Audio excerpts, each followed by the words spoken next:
пешаша камтар дамба карда насосоя монда оба мекашем.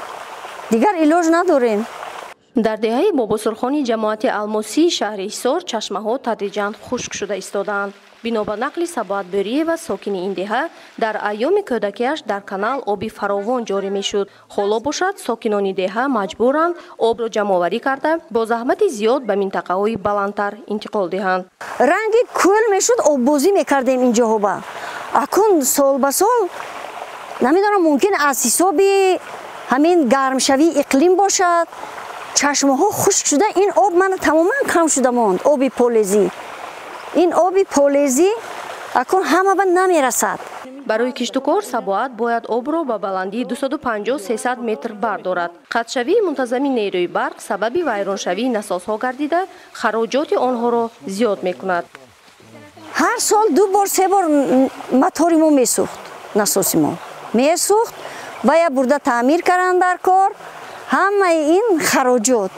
2 сол пеш Сабоат дар омӯзиши яке аз созмонҳои маҳаллӣ иштирок намуд. пас аз ин ӯ бо кӯмаки созмони маҳаллӣ дар назди канали деҳа панелҳои офтобӣ насб кард. имрӯз ин панелҳо барои обёрии замини 3 хонаводаи деҳа истифода мешаванд. панелҳо ба онҳо имкон медиҳанд то обро бемушкилӣ ба баландӣ интиқол диҳанд. як моҳ ба 250-300 сум пул месупоридем. акун ҳозир аз ҳисоби панели офтобӣ як моҳ ба ман ҳамин 120-150 ҳамин қадар месупорам. панели офтобӣ ҳам қувваи барқ лозим не, ҳам қувваи барқа сарфа мекунад, ҳам ки бемалол ҳамин рӯз офтоб гарм шуд, ина дар мегиронем то шиштани то ғуруби офтоба бемалол полезоя дарахтоя ҳама чия об медиҳем.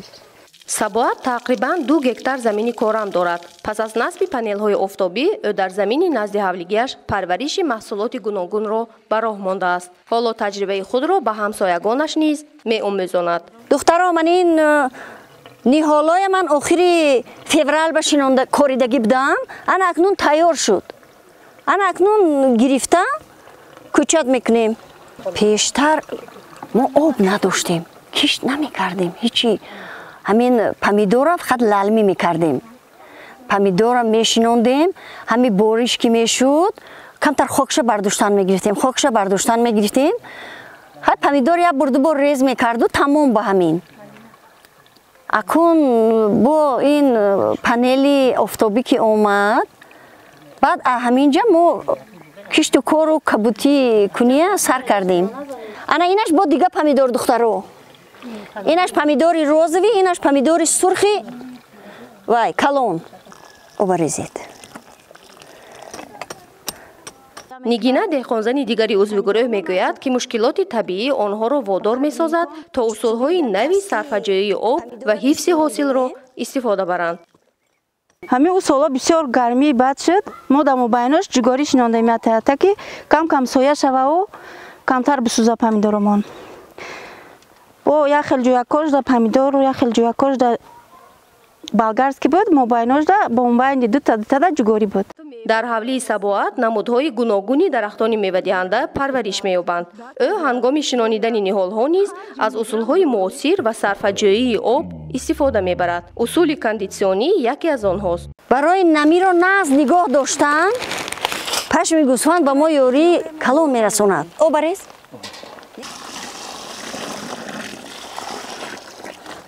ана акун хока гардем. ана акнун хокро мепӯшонем.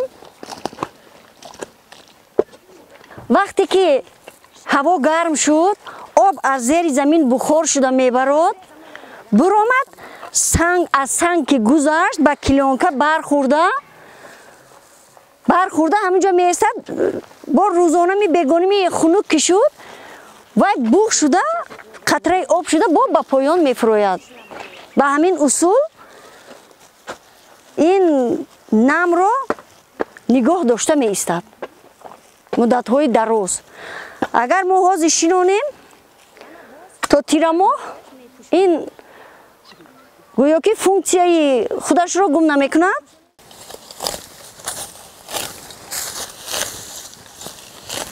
помидор, бодринг, болгар, капуст, гулкарам, ҳами кори карда ки аз ҳама чӣ кам кам мекунем аку барои зиндагӣ ҳама чӣ лозим кун аз бозор намехарему ҳамаша худамон меҳнат мекунем. сайли шоева узви дигари гурӯҳ қайд мекунад ки бо насби панели офтобӣ ӯ ва фарзандонаш аз заҳмати ҷамъоварии об озод шуданд. акнун об ба хонаашон тавассути рӯдаҳои резинӣ ворид мешавад. онҳо обро дар зарфҳои калонҳаҷм захира мекунанд. бисёр вақтумро дар обкашӣ сарф мекардем. ҳамин иғод ки мешуд об мекашидем, саҳар мешуд об мекашидем. ҳамин хел буд охир пештар. фақат алавои чашма будем. ҳозир фақат дар ҳамин пешомон кам кам ҳамин истифода мебарем. ҳамин об хай захира мекунем ки ҳозирам ки боша. тибқи маълумоти агентии обу ҳавошиносии Тоҷикистон дар 10 солаи охир зиёда аз 1000 чашма дар кишвар пурра ё қисман хушк шуданд. аммо ин мушкилот Сабоат ва гурӯҳи занони деҳаи Бобосурхонро ноумед накардааст. онҳо мушкилоти табиатро хуб дарк мекунанд ва нақшаҳои нав тарҳрезӣ менамоянд. таҷрибаҳои худро бо якдигар мубодила мекунанд ва усулҳои мутобиқшавиро меомӯзанд. гурӯҳ васеъ шуда занони нав ба он мепайванданд то барои мушкилоти табиӣ омода бошанд.